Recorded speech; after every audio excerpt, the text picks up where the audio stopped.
نحمده ونصلي على رسوله الكريم أما بعد أعوذ بالله من الشيطان الرجيم بسم الله الرحمن الرحيم قال الله تبارك وتعالى في القرآن المجيد والفرقان الحميد وما أمروا إلا ليعبدوا الله مخلصين له الدين۔ محترم حضرات، اللہ جل شانہ نے ہم کو بہت ہی اہم اور مبارک دین اور بہت عظیم الشان دین عطا فرمایا ہے۔ یہ دین اس بات کو بتلاتا ہے کہ جو بھی کام کرے خالص اللہ کے لیے کرے۔ حضور پاک صلی اللہ علیہ وآلہ وسلم نے ارشاد فرمایا ہے انما الاعمال بالنیات، اعمال کا دار و مدار صرف نیتوں پر ہے۔ نیتوں کے اعتبار سے اجر و ثواب ملے گا، جیسی نیت ہوگی اسی کے اعتبار سے اس کا بدلہ ملے گا۔ حضور پاک صلی اللہ علیہ وآلہ وسلم نے ارشاد فرمایا ہے من صلی یرائی فقد اشرک، جس نے دکھاوے کے لیے نماز پڑھی اس نے شرک کیا۔ ومن تصدق یرائی فقد اشرک، جس نے دکھاوے کے لیے صدقہ دیا اس نے شرک کیا۔ ومن صام یرائی فقد اشرک، جس نے دکھاوے کے لیے روزہ رکھا اس نے شرک کیا۔ اللہ جل شانہ نے ہم کو یہ حکم فرمایا کہ ہم جو بھی کوئی عبادت کریں خالص اللہ کے لیے کریں، مخلصین لہ الدین، اللہ کے لیے دین کو خالص کرتے ہوئے اخلاص کے ساتھ اللہ کی عبادت کریں۔ اگر اس میں آمیزش ہو جائے گی، شائبہ ہو جائے گا ریاکاری کا، تو اللہ تعالیٰ کے یہاں وہ عبادت قبول نہیں ہوگی۔ حدیث پاک میں آتا ہے جس نے کسی کو دکھانے کے لیے کوئی عبادت کی، اب جب وہ میدان حشر میں آئے گا تو اللہ جل شانہ فرمائیں گے جن کو دکھانے کے لیے عبادت کی تھی ان سے ہی تو اجر و ثواب لے لے، ہمارے پاس اس کا کوئی اجر و ثواب نہیں۔ اس لیے خالص اللہ کے لیے عبادت کرنا چاہیے۔ بعض لوگوں کی عادت ہوتی ہے کہ جب مسجدوں میں نماز پڑھیں گے بہت لمبی لمبی نفلیں پڑھیں گے، اور جب گھر پر پڑھیں گے یا اکیلے میں پڑھیں گے تو جلدی جلدی نماز پڑھ لیں گے، چھوٹی چھوٹی رکعتیں کر لیں گے۔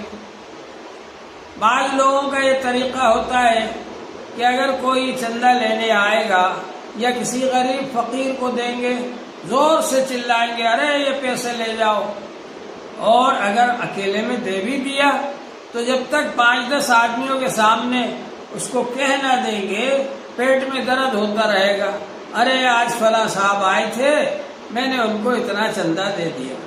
تو یہ ریاکاری ہے، اس سے ہم کو بچنا چاہیے۔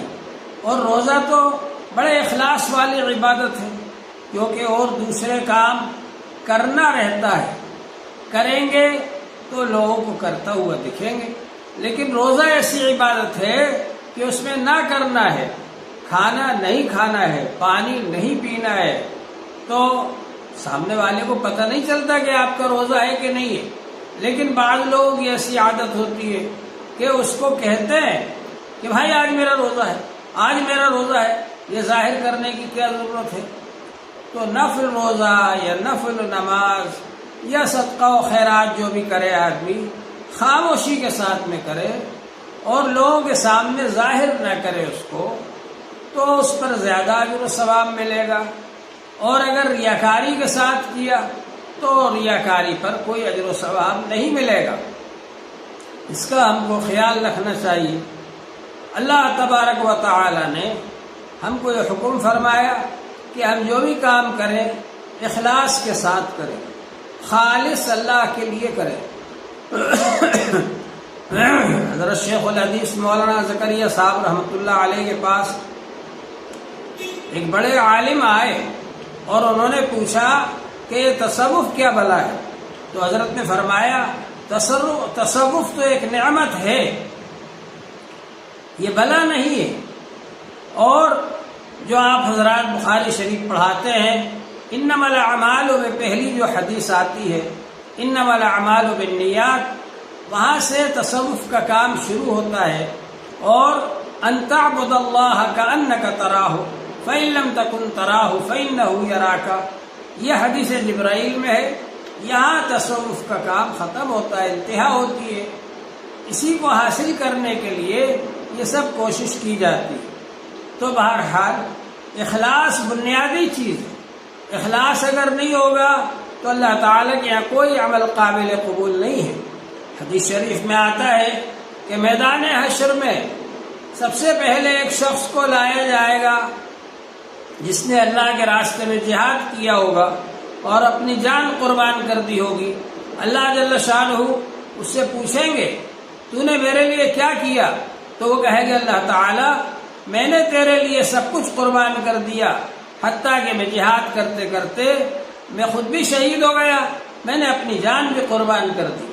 اللہ جل شانہ فرمائیں گے تو جھوٹا ہے، تو نے یہ سب اس لیے کیا لیقال جریء، تاکہ تجھ کو بہادر کہا جائے، تیری شہرت دنیا میں ہو چکی، اب یہاں تیرے لیے کچھ نہیں ہے، اور اس کو جہنم کے بل اور اس کو چہرے کے بل گھسیٹ کر جہنم میں ڈال دیا جائے گا۔ دوسرا وہ شخص ہوگا جس نے بہت علم حاصل کیا اور لوگوں کو تعلیم دی، جب وہ آئے گا تو اللہ جل شانہ پوچھیں گے تو نے میرے لیے کیا کیا؟ تو وہ کہے گا میں نے آپ کا علم حاصل کیا اور دوسروں کو تعلیم دی۔ اللہ جل شانہ فرمائیں گے یہ سب تو نے اس لیے کیا تاکہ تجھ کو عالم کہا جائے، لیقال عالم، یہ شہرت دنیا میں ہو چکی، اب یہاں کچھ نہیں ہے، اور اس کو بھی اللہ تعالی حکم فرمائیں گے تو چہرے کے بل گھسیٹ کر جہنم میں ڈال دیا جائے گا۔ تیسرا وہ شخص ہوگا جس نے خوب مال و دولت خرچ کیا ہے، اللہ تعالیٰ اس سے فرمائیں گے میں نے تجھ کو اتنی نعمتیں دی، مال و دولت دیا، تو نے کیا کیا؟ وہ کہے گا اللہ تعالیٰ میں نے آپ کے راستے میں خوب خرچ کیا۔ اللہ جل شانہ فرمائیں گے تو جھوٹا ہے، تو نے اس لیے خرچ کیا تاکہ تجھ کو سخی کہا جائے، یہ دنیا میں ہو چکا، اب یہاں تیرے لیے کچھ نہیں ہے، اس کو بھی جہنم میں ڈال دیا جائے گا۔ اس لیے ہم اپنے دل کو ٹٹول کر دیکھیں، اپنے دل کی حالت کو دیکھیں، ہمارے دل میں اللہ کی رضا حاصل کرنے کا جذبہ ہے یا نہیں؟ ہمارے دل میں یہ جذبہ ہے یا نہیں کہ میں خالص اللہ کی رضا کے لیے کام کر رہا ہوں اور کوئی میرا مقصد نہیں ہے؟ دل کو پاک و صاف کرنا ضروری ہے، ریاکاری سے پاک صاف ہو دل اور خالص اللہ کی رضا کے لیے عبادت کی جائے۔ اسی طرح سے یہ ضروری ہے کہ ہمارے دل کے اندر حب مال نہ ہو، ہمارے دل کے اندر حب جاہ نہ ہو، ہمارے دل کے اندر حب باہ نہ ہو۔ ان چیزوں سے دل پاک ہونا ضروری ہے۔ حب مال کی وجہ سے آدمی چوری کرتا ہے، مال کی محبت کی وجہ سے آدمی چوری کرتا ہے، رشوت لیتا ہے، ڈاکے ڈالتا ہے اور لوگوں کو پریشان کرتا ہے۔ اسی طرح سے حب جاہ کی وجہ سے آدمی دوسروں کی توہین کرتا ہے، اپنے آپ کو بڑا بنانے کے لیے، اپنے آپ کو بڑا ثابت کرنے کے لیے دوسروں کو حقیر جانتا ہے اور ان کی حقارت بتاتا ہے، ان کی توہین کرتا ہے۔ تو یہ حب جاہ ہے، اس سے بھی بچنا ضروری ہے۔ حضور پاک صلی اللہ علیہ وآلہ وسلم نے ارشاد فرمایا منہومان لا یشبعان، دو حریص ایسے ہیں کہ ان کا پیٹ نہیں بھرتا۔ منہوم فی العلم لا یشبع منہ، ایک تو علم کا خواہش مند اور علم کا طالب علم ایسا ہے کہ وہ علم حاصل کرتا رہتا ہے، اس کا پیٹ نہیں بھرتا۔ حدیث پاک میں آتا ہے اطلب العلم من المہد الی اللحد، ماں کی گود سے لے کر قبر کی گود تک علم حاصل کرو۔ بعض بزرگان دین کے حالات میں ملتا ہے زندگی بھر وہ علم حاصل کرتے رہے، تو علم کا طالب اس کا کبھی پیٹ نہیں بھرتا۔ دوسرا ہے منہوب فی الدنیا لا یشبع منہا، دنیا کا طالب، مال کا حریص، اس کا کبھی پیٹ نہیں بھرتا، وہ مال کے لیے طلب کرتا رہتا ہے، تڑپتا رہتا ہے، مال کے لیے بے چین رہتا ہے، لوگوں کو پریشان کرتا ہے مال حاصل کرنے کے لیے۔ اور فرمایا حضور صلی اللہ علیہ وآلہ وسلم نے وَلَا يَمْلَأُ فَاهُ إِلَّا التُّرَابُ، اس کا پیٹ نہیں بھرے گا مگر مٹی ہی اس کا پیٹ بھرے گی۔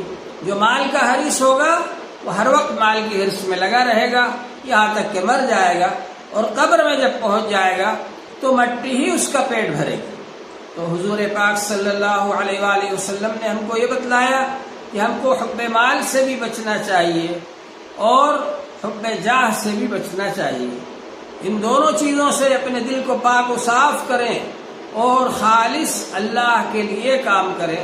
جو بھی کام کریں وہ اللہ کی رضا کے لیے کریں، حب مال سے بھی پاک ہوں، حب جاہ سے بھی پاک ہوں۔